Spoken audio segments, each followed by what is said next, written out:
जय श्री राधे कृष्णा। आपके अपने YouTube चैनल पर आपका स्वागत है। आज हम सुनेंगे शनिदेव व्रत कथा। एक समय की बात है, स्वर्गलोक में सबसे बड़ा कौन है के प्रश्न पर 9 ग्रहों में वाद विवाद हो गया। विवाद इतना बड़ा कि परस्पर भयंकर युद्ध की स्थिति बन गई। निर्णय के लिए सभी देवता देवराज इंद्र के पास पहुंचे और बोले, हे देवराज, आपको निर्णय करना होगा कि हम में से सबसे बड़ा कौन है। देवताओं का प्रश्न सुनकर देवराज इंद्र उलझन में पड़ गए। इंद्र बोले कि मैं इस प्रश्न का उत्तर देने में असमर्थ हूँ।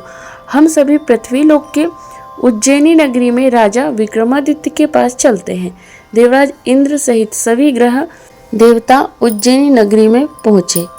महल में पहुंचकर सब देवताओं ने उनसे अपना प्रश्न पूछा तो राजा विक्रमादित्य भी कुछ देर के लिए परेशान हो उठे, क्योंकि सभी देवता अपनी अपनी शक्तियों के कारण महान थे। किसी को भी छोटा या बड़ा कह देने की कि उनके क्रोध के प्रकोप से भयंकर हानि पहुंच सकती थी। अचानक राजा विक्रमादित्य को एक उपाय सूझा और उन्होंने विभिन्न धातुओं स्वर्ण, रजत, चांदी, कांसा, ताम्र, तांबा, शीशा, रांगा, जस्ता, अभ्रक व लोहे के 9 आसन बनवाए। धातुओं के गुणों के अनुसार सभी आसनों को एक दूसरे के पीछे रखकर उन्होंने देवताओं को अपने अपने सिंहासन पर बैठने को कहा। देवताओं के बैठने के बाद राजा विक्रमादित्य ने कहा कि आपका निर्णय तो स्वयं ही हो जाएगा। जो सबसे पहले के आसन पर विराजमान है वही सबसे बड़ा है। राजा विक्रमादित्य के निर्णय को सुनकर शनि देवता ने सबसे पीछे आसन पर बैठने के कारण अपने को छोटा जानकर क्रोधित होकर कहा, राजा विक्रमादित्य, तुमने मुझे सबसे पीछे बैठाकर मेरा अपमान किया है। तुम मेरी शक्तियों से परिचित नहीं हो, मैं तुम्हारा सर्वनाश कर दूंगा।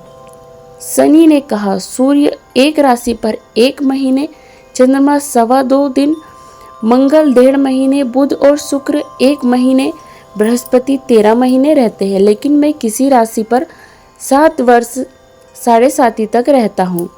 बड़े बड़े देवताओं को मैंने अपने प्रकोप से पीड़ित किया है। राम को 7.5 के कारण ही वन में जाकर रहना पड़ा और रावण को 7.5 के कारण ही युद्ध में मृत्यु का शिकार बनना पड़ा। राजा, अब तू भी मेरे प्रकोप से नहीं बच सकेगा। इसके बाद अन्य ग्रहों के देवता तो प्रसन्नता के साथ चले गए, परंतु शनिदेव बड़े क्रोध के साथ वहां से विदा हुए। राजा विक्रमादित्य पहले की तरह ही न्याय करते रहे। उनके राज्य में सभी स्त्री पुरुष बहुत आनंद से जीवन यापन कर रहे थे। कुछ दिन ऐसे ही बीत गए। उधर शनि देवता अपने अपमान को भूले नहीं थे। विक्रमादित्य से बदला लेने के लिए एक दिन शनिदेव ने घोड़े के व्यापारी का रूप धारण किया और बहुत से घोड़ों के साथ उज्जैनी नगरी पहुंचे। राजा विक्रमादित्य ने राज्य में किसी घोड़े के व्यापारी के आने का समाचार सुना तो अपने अश्वपाल को कुछ घोड़े खरीदने के लिए भेजा। घोड़े बहुत कीमती थे। अश्वपाल ने जब वापस लौटकर इस संबंध में बताया तो राजा विक्रमादित्य ने स्वयं आकर एक सुंदर व शक्तिशाली घोड़े को पसंद किया। घोड़े की चाल देखने के लिए राजा उस घोड़े पर सवार हुए तो वह घोड़ा बिजली की गति से दौड़ पड़ा। तेजी से दौड़ता घोड़ा राजा को दूर एक जंगल में ले गया और फिर राजा को वहां गिराकर जंगल में कहीं गायब हो गया। राजा अपने नगर को लौटने के लिए जंगल में भटकने लगा, लेकिन उन्हें लौटने का कोई रास्ता नहीं मिला। राजा को भूख प्यास लगी। बहुत घूमने पर उसे एक चरवाहा मिला। राजा ने उससे पानी मांगा। पानी पीकर राजा ने उस चरवाहे को अपनी अंगूठी दे दी। फिर उससे रास्ता पूछकर वो जंगल से निकलकर पास के नगर में पहुंचा। राजा ने एक सेठ की दुकान पर बैठकर कुछ देर आराम किया। उस सेठ ने राजा से बातचीत की तो राजा ने उसे बताया कि मैं उज्जैनी नगरी से आया हूँ। राजा की कुछ देर दुकान पर बैठने पर सेठ जी की बहुत बिक्री हुई। सेठ ने राजा को बहुत भाग्यवान समझा और खुश होकर उसे अपने घर भोजन के लिए ले गया। सेठ के घर में सोने का एक हार खूंटी पर लटका हुआ था। राजा को उस कमरे में छोड़कर सेठ कुछ देर के लिए बाहर गया। तभी एक आश्चर्यजनक घटना घटी। राजा के देखते देखते सोने कि उस हार को खूंटी निगल गई। सेठ ने कमरे में लौटकर हार को गायब देखा तो चोरी का संदेह राजा पर किया, क्योंकि उस कमरे में राजा ही अकेला बैठा था।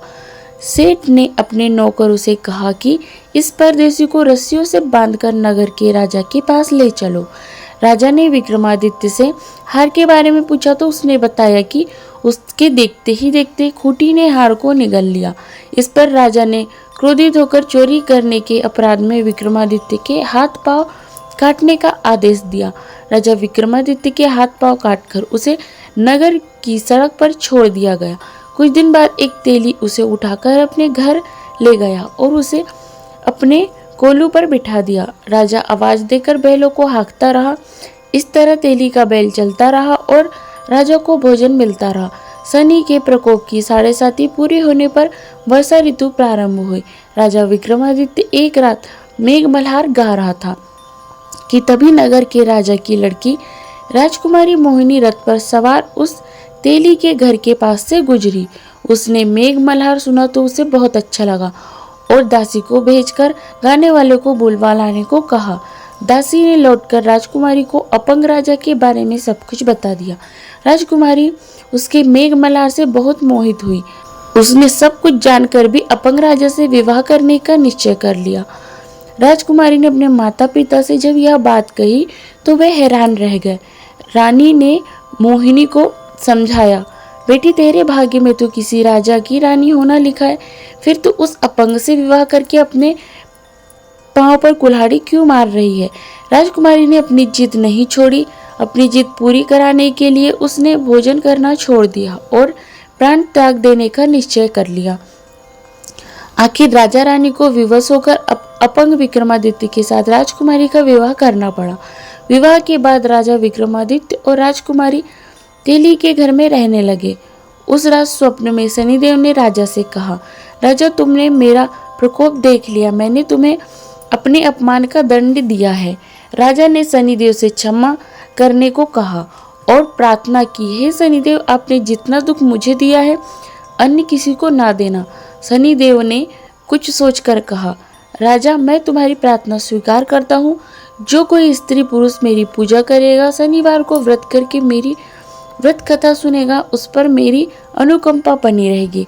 प्रातःकाल राजा विक्रमादित्य की नींद खुली तो अपने हाथ पांव देखकर राजा को बहुत खुशी हुई। उसने मन ही मन शनिदेव को प्रणाम किया। राजकुमारी भी राजा के हाथ पांव सही सलामत देखकर आश्चर्य में डूब गई।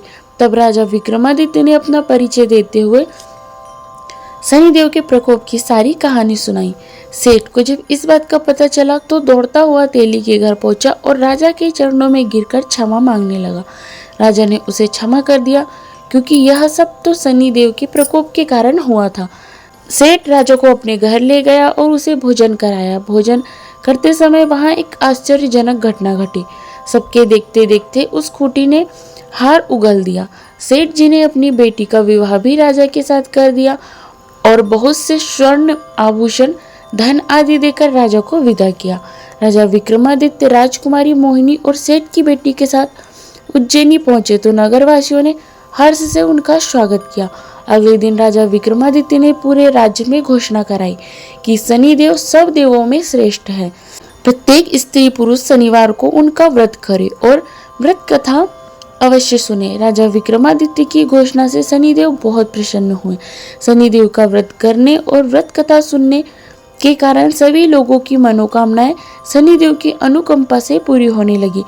सभी लोग आनंद पूर्वक रहने लगे। अगर आपको हमारा वीडियो पसंद आया हो तो वीडियो को लाइक करें, शेयर करें और हमारे चैनल को सब्सक्राइब करें। आशा करती हूँ कि यह जानकारी आपको पसंद आई होगी। जय श्री राधे कृष्णा। धन्यवाद।